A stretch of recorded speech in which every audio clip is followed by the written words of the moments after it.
of We the People, celebrating 250 years. Here's This Day in History.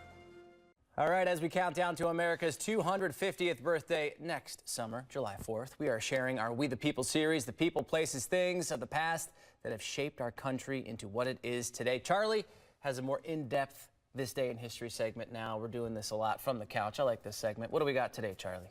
All right, today, October 15th, is National Cheese Curd Day, and it was Wisconsin's own Culver's Restaurants who started this holiday 10 years ago, creating the first National Cheese Curd Day on this date in 2015.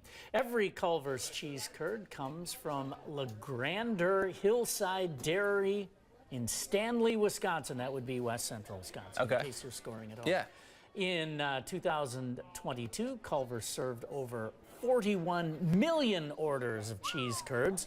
3/4 of them went to my son Lucas, which they say is 6 orders for every person in the state. Cheese curds initially got their start as a byproduct of the cheese-making process, but are certainly a star in their own right.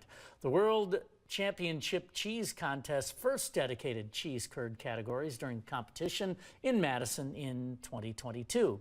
That's This Day in History for October 15th. Okay. Cheese Curd Day. We're talking we're talking fried and then regular cheese curds, right? Like Yeah. across the board here. Let's clarify. Yeah. Culver's didn't invent Right. cheese curds, but They they declared declared the the day, day. yeah. Yes, and they, breaded cheese curds came along obviously after that. Yeah, you're a big cheese curd guy too? I know you said Luke loves them, obviously. I like them plain rather than deep fried. Okay. I prefer them that way. Okay. I like them both. Squeaky. I like to dip them when they're fried. The old dipperoo. What's your go-to? Ranch. Of course. Come on. Phoebe?